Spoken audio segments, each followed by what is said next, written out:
Hello, guys. Welcome to Friday's topic. Yay! It's the last day of the week.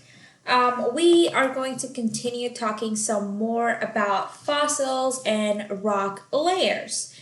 So, we learned about faults, intrusions, foldings, and tiltings yesterday.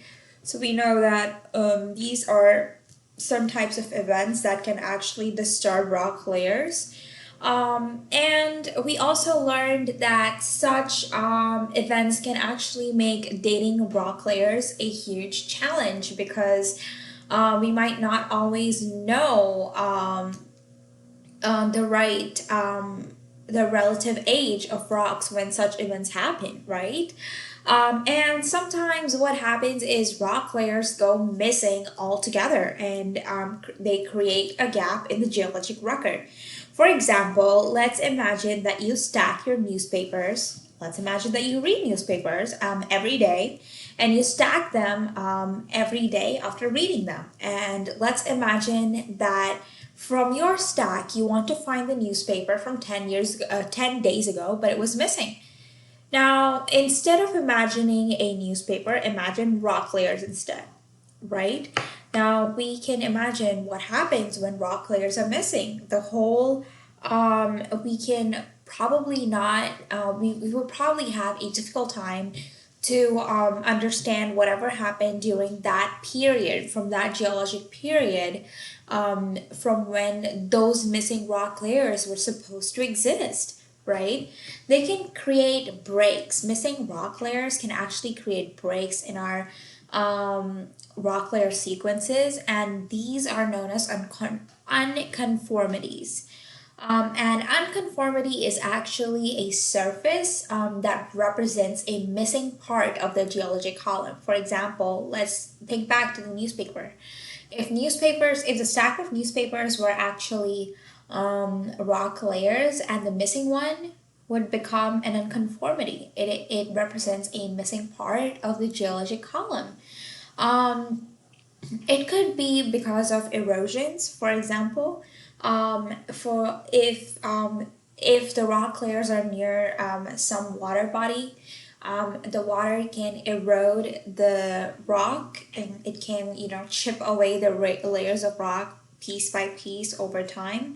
So it can be because of erosion, or it can be because sediments were not deposited for a very long time. And when sediments are not deposited, these don't turn into rocks, right? So we just have a missing blank. Unconformities also represent missing time that was not recorded in layers of rock. Like I said, if you have a missing piece in the layers of rock, we have no way of knowing what happened during that period of time. So it represents missing time. We have no idea about the fossils that could have been found during that period of time, or about what climate or weather was influencing that period of time, and so on. And when geologists find an unconformity, they must question whether the missing layer was never present or it was somehow deliberately removed.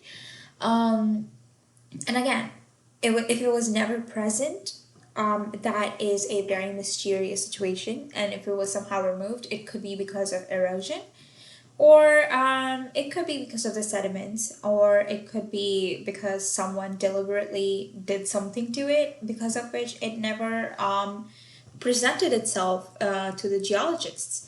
Now, let's look at some rock layer puzzles. Geologists often find rock layer sequences that have been affected by more than one of the events and features mentioned in this section. For example, intrusions may squeeze into rock layers that contain an unconformity. Excuse me. So when intrusions squeeze into rock layers that contain the missing piece or that contain an unconformity, um, and this ends up being kind of like a rock layer puzzle. And determining the orders of events that led to such a sequence is like piecing together a jigsaw puzzle, right? Because they have to first figure out, okay, so this rock layer was supposedly older than the intrusion. And then they have to also figure out, okay, the intrusion actually came up in an unconformity. So these are like several sequences that geologists have to try to uncover, to try to rediscover, if you want to say. So it is kind of like a jigsaw puzzle. They have to find these different pieces, including the missing piece of the rock layer, and put all of that together to kind of form the whole picture or the bigger picture. Geologists must use their knowledge of the events that disturb or remove rock layers to help piece together the history of the Earth as told by rock record.